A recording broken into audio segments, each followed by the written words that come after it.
Oke, selamat datang buat yang baru gabung. Buat yang udah subscribe, bisa komen ya. Buat yang belum, segera subscribe aja. Untuk yang pengen ganti LCD sendiri, sebenarnya ada beberapa risiko. Ini aku lagi bongkar atau mau pasang LCD di HP Oppo A92. Jadi itu udah 2 atau 3 kali ya. Yang pertama, baru sehari udah bergaris karena disimpan di holder HP semalaman. Pagi-paginya ada garis, terus di komplainin tuh nggak bisa ya karena garansi udah hangus, karena segelnya juga udah dibuka. Kecuali kalau segelnya baru ditempel kayak gini, kita ngetesnya sampai 2 hari, pokoknya belum diklik terima pesanan itu masih bisa ajukan pengembalian. Kalau sekarang emang lebih lama lagi waktunya. Jadi yang pertama tuh resikonya itu adalah LCD yang kita dapetin bisa rusak ataupun gak berfungsi sebagaimana mestinya ya. Atau bisa juga dapat barang yang udah diretur sama orang lain. Nah, kalau yang kedua ini, yang kedua kemarin sebelum yang saat ini dipasang, dia tuh dapat yang returan orang lain. Jadi kita beli di Shopee, terus pas dipasang tuh dia ternyata tidak berfungsi guys, dan ada sidik jari. Kayaknya emang bekas ditempel sama orang, habis dites sama orang ya. Terus sama orang itu dibalikin, terus sama tokonya dijual lagi. Pokoknya kalau di online itu tuh kita bisa ajukan pengembalian, asalkan segelnya utuh, nanti sama tokonya tuh dijual lagi. Ada beberapa toko yang kayak gitu. Cuman yang pengen ngirit sebenarnya kalau kita ganti LCD sendiri tuh ngirit ya. Jadi kita bisa pilih LCD-nya mainkan yang harga berapa. Biasanya dari harga juga menentukan kualitas. Sekarang ini banyak sekali merek-merek kayak Incel, OG, terus Bosch, terus ada juga merek-merek lain. Tentunya semakin mahal harusnya semakin bagus. Bagus itu bisa dari kecerahan, kontras, terus warnanya, terus pixelnya juga. Itu biasanya tergantung dari harga. Kalau pengen coba-coba mending pakai yang murah dulu, tapi kalau pengen sekaligus punya gambar yang bagus, pakai yang ada harganya atau yang dari rekomendasi orang-orang yang udah pernah pakai merek itu.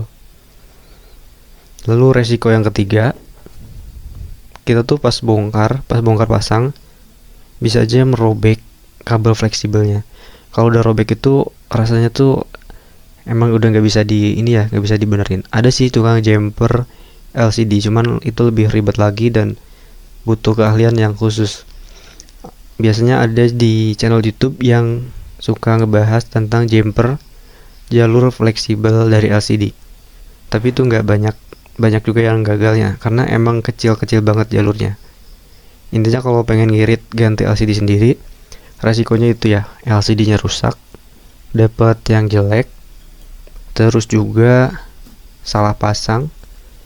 Terus kalau pinnya itu nggak pas, kita tuh bisa konslet ya, akibatnya HP-nya sering mati. Sering mati tuh biasanya karena konslet dan karena hal-hal lain. LCD-nya yang konslet atau ada komponennya yang short juga. Lalu yang ketiga atau yang terakhir, oh ya by the way ini LCD yang udah berfungsi ya. Jadi itu tuh udah selama beberapa bulan nggak rusak guys. Mereknya OG yang warna coklat. OG juga banyak ya, ada OG yang pokoknya OG tuh singkatannya ada banyak. Nanti aku kasih linknya di deskripsi. Kalau yang saat ini terakhir dipasang lebih awet juga. Untuk pemasangan sebenarnya sama aja ya, dan juga ini nggak ngehapus data-data pribadi. Karena kalau data itu masuknya di penyimpanan, kalau LCD itu cuman buat menampilkan semua yang ada di ponsel.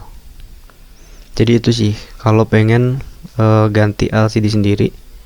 Yang pertama emang harus hati-hati bongkarnya. Kalau susah jangan dipaksa ya, tapi dicongkel aja pelan-pelan pakai alat pencongkel LCD. Bisa yang plastik, bisa juga yang stainless. Cuman kalau yang stainless pas kita ngebongkar baterai itu harus lebih hati-hati juga guys. Karena pas bongkar baterai bisa aja kita ngenain baterainya dan bocor keluar api ya tentunya. Tapi biasanya harus digunakan dulu penghilang lem. Biasanya akan lebih mudah kalau kita pakai penghilang lem. Kalau nggak ada sih bisa pakai minyak kayu putih, itu yang paling deket ya. Minyak kayu putih itu yang paling simple kita jumpain ada di setiap rumah. Itu bisa buat bantu ngebongkar ponsel, terutama pas nyopot baterainya. Karena baterai itu biasanya dilem ya ke body, jadi dia emang agak susah ya. Walaupun ada plastiknya yang buat ditarik, cuman kadang bengkok ya kalau lemnya terlalu kuat.